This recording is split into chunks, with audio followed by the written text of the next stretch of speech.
Ako, kahit mangutang ako ng malaki, nababayaran ko. Kayo kaya, baka kahit maliit na lang yung utang niyo, hindi niyo pa mabayaran.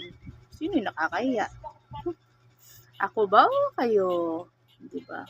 Isip-isip dyan sa mga marites na minamaritis ang ibang tao pero yung utang nila hindi nila maasikaso. At least ako kahit papano, abangan nyo guys, magpo-fully paid. Kayo kaya guys, yung mga marites dyan na nakaabang sa utang ng may utang, nahimik yung listahan mo pero alam nila kung magkano. Di ba? Ngayon, yung ginagawa nyo sa kapwa nyo, abangan nyo rin yung kayo naman yung ikismis ng kayo naman yung ikismis. Sa bagay, meron naman din pero wala akong pakialam dun. Meron naman din na hindi lang naman ako yung nalalaman nyo yung utang ko. Ganun. Basta, no comment na ako dyan. Sa ako, magbabayad ako ng utang ko kahit maliit man, malaki yan. Ganun din gawin nyo bago kayo magkismis sa kapwa nyo. Diba?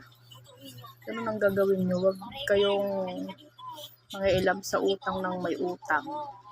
Ang mahalaga doon, yung utang mo, bayaran mo. Kasi yung utang ko, babayaran ko na mamaya. Mamaya kaya bukas. Ikaw kaya. Bayaran mo yung utang mo, mapalit, mapalaki yan. Dami ko kilalang ganyan. Yung pinagkikismisan na sa, bawa sa school, ganyan. May utang rin pala. Tapos, yung utang pala niya tapos pinagtatanggol ko pa. Yun pala, legit pala. Hindi pala rin talaga nagbabayad ng utang. O, diba? Kaya, iba-iba tayo.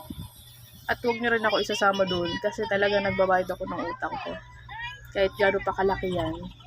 Meron lang din talagang pagkakataon na minsan nagigipit. Kaya, nandyan. Pero, hindi aabot yun ng 10 taon kahit ilan lang.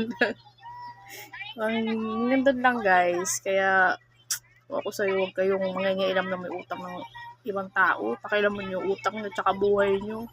Diba? Yun lang yun. Para walang pakilamanan. Yun ang buhay. Walang taong hindi nangungutang. Siguro kung hindi ka nangungutang, adik ka.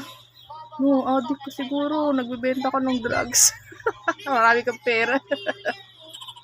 Marami kang pera. Ay, nako. Sa inyo. Bahala kayo sa buhay. Basta ako magbayad ako utang ko. Magbayad ka na yung utang mo. Para hindi na tayo machismis. Ay, nako.